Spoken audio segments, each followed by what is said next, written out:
अस्सलामुअलैकुम रहमतुल्लाहि वबरकातुहू। मुझे उम्मीद है आप सब दोस्त खैरियत से होंगे। अल्हम्दुलिल्लाह आपकी दुआओं से मैं भी खैरियत से हूँ। आज मैं फिर से आपके लिए नए रिएक्ट वीडियो लेके आया हूँ। आज की वीडियो काफ़ी इम्पोर्टेंट बनने वाली है। आज की वीडियो को जो हमारा टाइटल है वो है द केरला स्टोरी, जो काफ़ी इस टाइम ट्रेंडिंग में चल रहा है। इसके बारे में हम रिएक्ट देंगे। इसकी रियलिटी क्या है, क्या ये किस हद तक झूठ है, किस हद तक सच है, इसके बारे में हम रिएक्ट वीडियो लाए हैं आपके लिए। अगर आप हमारे इस चैनल पर पहली बार आए हैं तो हमारे चैनल को सब्सक्राइब करके जाना, ताकि फ्यूचर में जो भी अपडेट मिले आपको सबसे पहले मिले। हाँ, इस मूवी में बताया जा रहा है कि 32,000 हिंदू लड़कियों को मुसलमान बनाया गया है। अब सब तो इस वीडियो में पता चलेगा आपको, और मुझे इतना मालूम नहीं है इसके बारे में। मैं खाली रिएक्ट देने आया हूँ यहाँ पे इस वीडियो पे। अब आप हमारे इस वीडियो में कंटिन्यू बने रहना एंड तक, तभी आपको इसके बारे में मालूमात हासिल होगी। शुरू करते हैं।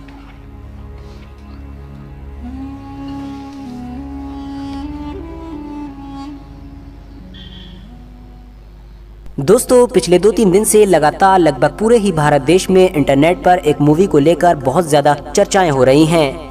क्या फेसबुक, क्या ट्विटर, क्या यूट्यूब, हर जगह इसी मूवी का नाम छाया हुआ है और इसी को लेकर लोग बातें कर रहे हैं। इस मूवी की वजह से न सिर्फ लोग अलग अलग धड़ों में बट गए हैं और इस मूवी को लेकर अलग अलग राय दे रहे हैं, बल्कि साथ ही साथ अब क्योंकि इस फिल्म में हिंदू मुस्लिम वाला एंगल है तो इसलिए अब ये मेन स्ट्रीम मीडिया का भी फेवरेट टॉपिक बन चुका है। पिछले 2-3 दिन का अगर आप लोग रिकॉर्ड उठाएंगे तो देखेंगे लगभग ज्यादातर न्यूज चैनल्स पर न सिर्फ इसी मूवी को लेकर चर्चाएं हुई हैं, बल्कि खूब बढ़ चढ़कर डिबेट भी की जा रही है। फिलहाल दोस्तों, इस मूवी का नाम है द केरला स्टोरी। एक ऐसी फिल्म के जो अभी रिलीज तो नहीं हुई है, मगर आज से सिर्फ 5-6 दिन बाद ही यानी 5 मई के दिन रिलीज हो जाएगी।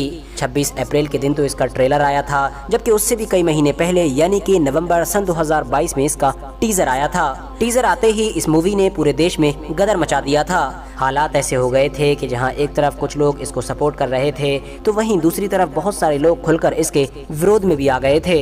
आपको जानकर हैरानी होगी कि उसी वक्त ही तमिलनाडु के बहुत सारे जर्नलिस्ट ने मिलकर बाकायदा ऊपर से ये मांग की थी कि जल्द से जल्द इस नई आने वाली फिल्म को बैन किया जाए, क्योंकि ये फिल्म न सिर्फ मिस इन्फॉर्मेशन फैलाती है यानी कि गलत जानकारी देती है, बल्कि ये समाज के लिए भी खतरा है। इतना ही नहीं, उसी वक्त केरला के एक MP ने विधानसभा में इस मूवी को लेकर मुद्दा उठाया था और कहा था कि इसको जल्द से जल्द बैन करना चाहिए, क्योंकि उन MP का भी यही मानना था कि ये मूवी एक प्रोपेगेंडा और झूठ है कि जो देश के लोगों को बांटने के लिए और खास तौर से केरला के लोगों को अलग थलग करने के लिए बनाई गई है। वर्थ नोटिसिंग बात तो ये है कि उसी वक्त यानी सन 2022 के लास्ट में केरला के DGP ने बाकायदा पुलिस को ये ऑर्डर दिया था कि वो इसके खिलाफ FIR करें। यही वजह थी कि इस मूवी के और इस मूवी को बनाने वाले लोगों के खिलाफ उसी वक्त FIR भी कर दी गई थी। फिलहाल दोस्तों, वक्त गुजरता गया और फिर कई महीने गुजरने के बाद यानी कि फाइनली 26 अप्रैल के दिन इस मूवी का टीजर के बाद ट्रेलर भी आ चुका है, और ट्रेलर के साथ ही ये चीज भी क्लियर हो चुकी है कि ये मूवी अगले ही महीने यानी 5 मई के दिन रिलीज होने जा रही है। मगर दोस्तों, अब आखिर में सवाल यही है कि आखिर इस मूवी को लेकर इतना ज्यादा गदर पूरे देश में क्यों मचा हुआ है? इस मूवी में ऐसा है क्या? इस मूवी में क्या कहानी दिखाई गई है? किस चीज के बारे में बात की गई है और कौन सा दौर दिखाया गया है? क्या वजह है कि ट्रेलर आते ही जहां एक तरफ बहुत बड़ा ग्रुप इसको बैन करने की मांग पर अड़ा हुआ है, तो वहीं दूसरी तरफ कुछ लोग ऐसे हैं कि जो इसको हिट कराने की कसम खा चुके हैं। तो चलिए यही सब कुछ जानने की कोशिश करते हैं।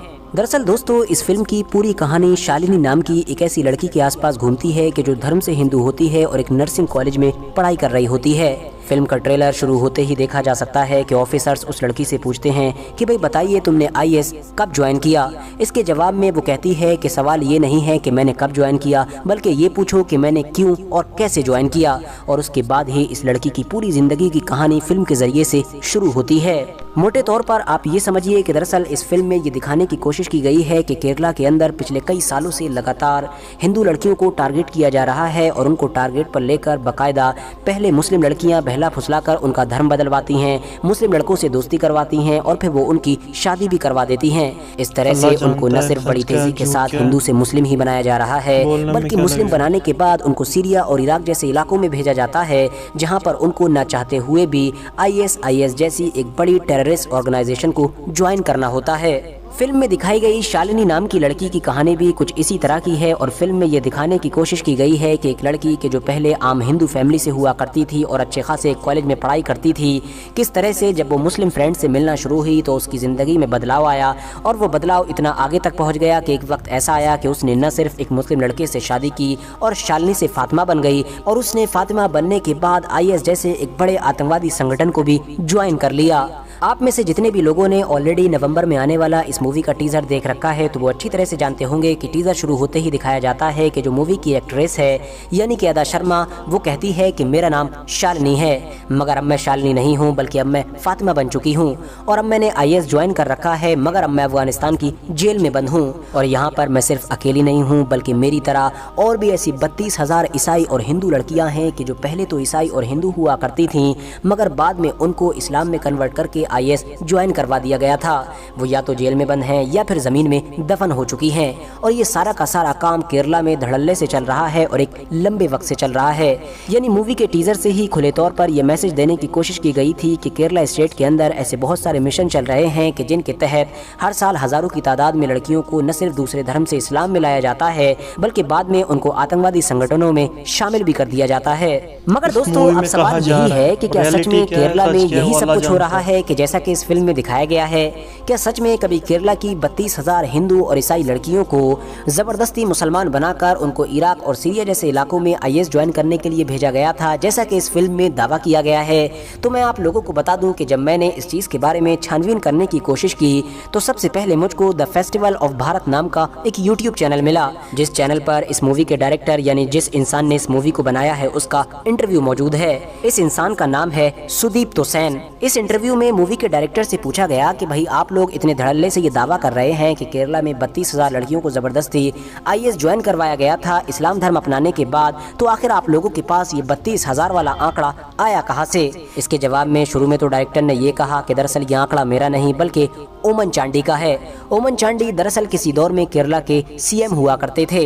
डायरेक्टर ने कहा कि सन 2010 में उस वक्त के केरल के CM यानी कि ओमन चांडी ने विधानसभा में एक रिपोर्ट रखी थी जिसमें उन्होंने बताया था कि हर साल लगभग 2800 से 3200 लड़कियां इस्लाम धर्म अपना रही हैं। बस इससे अगले 10 सालों का अगर हिसाब लगा लिया जाए तो ये आंकड़ा 30 से 32,000 हो जाता है और इसी हिसाब से हमने 32,000 का आंकड़ा बनाकर अपनी मूवी बना डाली। मजे की बात ये है कि बाद में मूवी डायरेक्टर यानी सुदीप तोसेन ने खुद ये भी कह डाला कि जब उन्होंने कुछ वक्त के बाद केरला के CM से इस बारे में बात की कैमरे के सामने तो केरला के CM ने इस बात से पूरी तरह से इनकार कर दिया कि केरला में कभी कुछ ऐसा हुआ भी था। हालांकि दोस्तों जब बवाल ज्यादा बढ़ा तो मूवी डायरेक्टर के इस दावे के बारे में भी इन्वेस्टिगेशन की गई और मीडिया रिपोर्ट्स ने ये दावा किया है कि दरअसल मूवी के डायरेक्टर ये जो कह रहे हैं कि सन 2010 में केरला के पूर्व CM ने विधानसभा में एक रिपोर्ट पेश की थी, दरअसल उनका वो दावा भी गलत है क्योंकि केरला के जो पूर्व CM थे यानी कि ओमन चांडी, उन्होंने दरअसल 2010 में नहीं बल्कि 25 जून सन 2012 को इस बारे में बयान दिया था और उस बयान में उन्होंने कहा था कि सन 2006 से लेकर अब तक लगातार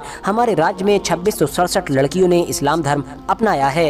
यानी कि दोस्तों वो आंकड़ा हर साल का नहीं बल्कि 6 साल का था, सन 2006 से लेकर 2012 तक का। सबसे ज्यादा हैरानी की बात तो ये है कि पूर्व CM का वो बयान हर साल के लिए नहीं बल्कि पूरे 6 साल के लिए था और उस बयान में भी उन्होंने ये नहीं कहा था कि लड़कियों का जबरदस्ती धर्म परिवर्तन करवाया गया है, बल्कि जाहिर है हर इंसान अपनी मर्जी से भी तो अलग अलग इलाकों में अपने धर्मों को बदलता रहता है। इसके अलावा खासतौर से लड़कियों की IS ज्वाइन करने वाली बात को लेकर जो जोर दिया जा रहा है और जिस टॉपिक पर पूरी मूवी को ही बना दिया गया है उस बारे में तो केरला के पूर्व CM ने कोई बात की ही नहीं थी। यानी आसान लफ्जों में आप ये समझ सकते हैं कि ये जो 32,000 का टैग लगाया गया है ये दरअसल सिर्फ और सिर्फ मार्केटिंग के लिए है, वरना इसके पीछे कोई भी ऐसा प्रूफ मौजूद नहीं है कि जो इसको सच साबित कर सके। शायद यही वजह है कि आप लोग जितने भी ऐसे इंटरव्यूज देखेंगे कि जिसमें इस फिल्म से जुड़े हुए लोगों से जब भी ये सवाल पूछा जा रहा है कि भाई आप लोगों ने ये जो इतना बड़ा दावा किया है इसके पीछे आप लोग कोई सबूत भी तो दीजिए, तो सबूत देने की बजाय वो लोग बात को इधर उधर घुमाते हुए नजर आ रहे हैं। फिलहाल अब अगर बात कर लूँ मैं अपने सबूतों की कि भाई मैं भी तो जब इन सारे दावों को झूठा करार दे रहा हूँ तो मेरे पास सबूत कहाँ से आए,